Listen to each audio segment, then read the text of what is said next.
আর মাত্র একটা দিনের অপেক্ষা, আর তারপরেই আমাদের সবচেয়ে প্রিয়, প্রাণের প্রিয় সবুজ মেরুন জার্সি মাঠে নামছে। প্রথম match Mohun Bagan versus Kerala blaster. তো এই ম্যাচটা মোহনবাগানের জন্য কতটা কঠিন বা কতটা সহজ সেটা নিয়েই আলোচনা করব আজকের ভিডিওতে। এছাড়া টিভিতে দেখার ব্যাপারে কিছু আপডেট এসছে সেটা আলোচনা করে নেব। আর যারা মাঠে গিয়ে খেলা দেখতে চান তাদের যে টিকিটের ব্যাপারটা ছিল আপনাদের জানার, কবে থেকে টিকিট পাবো, যারা অনলাইনে কেটেছেন কীভাবে রিডিমশন করবেন, পুরো বিষয়টাই জানিয়ে দেবো আজকের ভিডিওতে।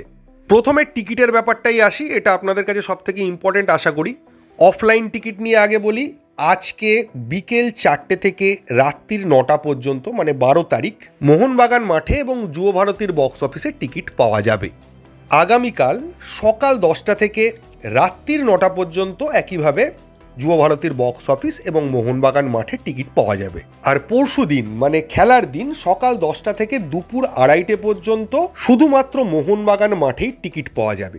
এবার যারা অনলাইন টিকিট কেটেছেন তাদের ক্ষেত্রে বলে রাখি, আপনারা যুব ভারতীর বক্স অফিস থেকে টিকিটগুলো একই টাইমে রিডিম করতে পারবেন, কিন্তু ম্যাচ ডেতে মানে পরশু দিন কিন্তু কোনো রিডেমশন হবে না। পরশু দিন ওই জন্য বললাম শুধুমাত্র মোহনবাগান মাঠে অফলাইন টিকিট পাওয়া যাবে দুপুর 2:30 পর্যন্ত। তো আবার বলি, যারা যারা অনলাইন টিকিট কেটেছেন তারা আজকে এবং আগামীকাল যুব ভারতীর বক্স অফিস থেকে টিকিট রিডিম করতে পারবেন।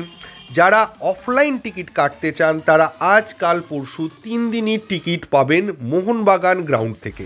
নেক্সট হচ্ছে সোনি টিভিতে খেলা দেখাবে, এবং কোন চ্যানেলে এক্স্যাক্টলি দেখাবে সেটা এখনো পর্যন্ত জানা যায়নি। 2-3টে চ্যানেলের নাম রয়েছে সোনির, তার মধ্যে কোনো একটাতে ম্যাচগুলো দেখানো হবে, মানে কোনোটাতে একটা ম্যাচ আর একটাতে আর একটা ম্যাচ এরমভাবেও দেখানো হতে পারে। এবং যেটা জানা গেছে সোনি কিন্তু একটা টাকা ফ্যানকোর্টকে দিচ্ছে এই ম্যাচটা দেখানোর জন্য, যেটা নিয়েই আটকে ছিল বিষয়টা, যেটা নিয়ে আমি বারবার বলেছি যে যদি টিভিতে দেখানো হয় আর ফ্যানকোর্ট যদি কোনো টাকা না পায় তাহলে তো ফ্যানকোর্টের লোকসান। তো সেই জায়গাটা কিছুটা হলেও কমছে, সোনি একটা টাকা ফ্যানকোর্টকে দেবে।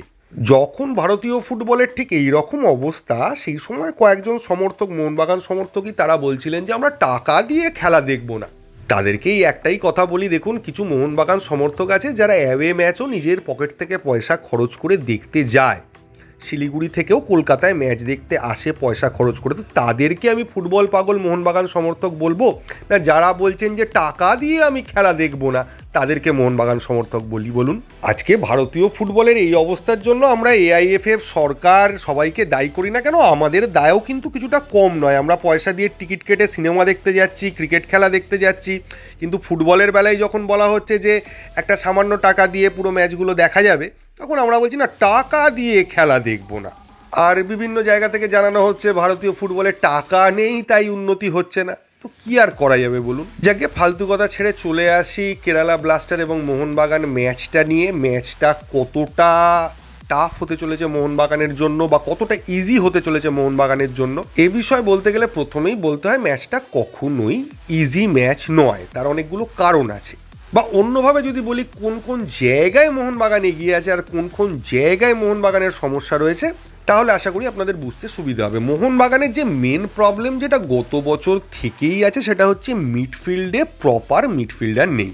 তো এটা মোহনবাগানের জন্য কতটা প্রবলেম হবে সেটা সময় বলবে, তবে প্রবলেম না হওয়ারও কিন্তু একটা সম্ভাবনা আছে। তার কারণ হচ্ছে বাকি টিমগুলো কিন্তু সেইভাবে প্রস্তুত নয়। কয়েকটা মাত্র টিমই আছে যারা প্রত্যেকবারের মতো আইএসএলে যেরকম প্রিপারেশান নিয়ে তারা নামে এবছরও সেইভাবেই নামছে, এবং মোহনবাগান তাদের মধ্যে অন্যতম। ফলে এবছরের আইএসএলে মিডফিল্ডের প্রবলেমটা মোহনবাগানের ক্ষেত্রে চোখে নাও পড়তে পারে। যা মিডফিল্ড আছে সেটা দিয়েই ম্যানেজ করে নেওয়া যেতে পারে, সেটা দিয়েও চ্যাম্পিয়ন হতে পারে মোহনবাগান।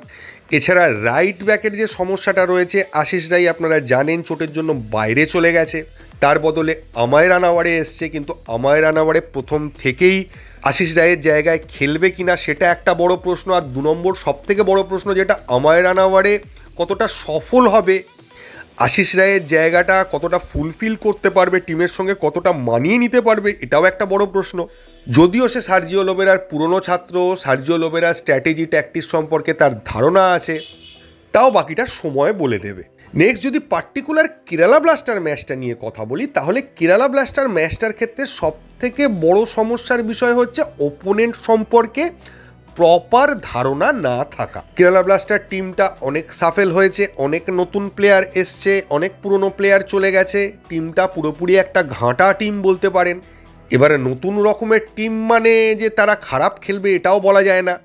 আর সব থেকে বড় যেটা ডিসঅ্যাডভান্টেজ সেটা হচ্ছে অপোনেন্ট জানে মোহনবাগানের বিরুদ্ধে খেলতে নামছে, মোহনবাগান প্রত্যেকবারের আইএসএলের মতো নর্মাল টিম নিয়ে নামছে, এবছর অনেক বেশি প্রস্তুতি নিয়েছে, সার্জিও লোবেরার মতো কোচ এসেছে, ফলে অপোনেন্ট জানে যে মোহনবাগান অনেক এগিয়ে, তারা একটা টাফ টিমের বিরুদ্ধে খেলতে নামছে, ফলে তাদের দিক থেকে কিছু করে দেখানোর তাগিদটা অনেক বেশি থাকবে, তারা অনেক সাবধানে অ্যাপ্রোচ করবে।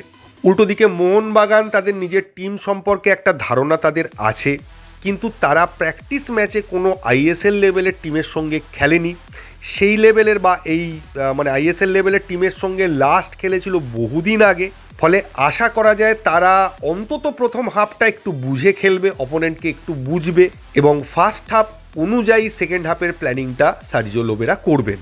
তবে আমার ব্যক্তিগতভাবে মোহনবাগান সমর্থক হিসেবে এটাই মনে হয় যে মোহনবাগান যদি কোনো ব্লান্ডার না করে তাহলে প্রথম ম্যাচ জেতার ক্ষেত্রে মোহনবাগানের খুব একটা অসুবিধে হওয়ার কথা নয়। তবে চাপের জায়গাটা এই জায়গায় যে কেরালা ব্লাস্টার যদি একটা পয়েন্টও নিয়ে যেতে পারে তাহলে সেটা তাদের কাছে নৈতিক জয়, আর মোহনবাগান যদি পয়েন্ট হারায় তাহলে কিন্তু সেটা মোহনবাগানের কাছে চাপের হয়ে যাবে প্রথম ম্যাচ থেকে। কারণ আপনারা সকলেই জানেন ছোট টুর্নামেন্ট, অল্প কয়েকটা ম্যাচ, এখানে পয়েন্ট হারানোটা চ্যাম্পিয়নশিপের লড়াইয়ের ক্ষেত্রে বিশাল এফেক্ট ফেলবে।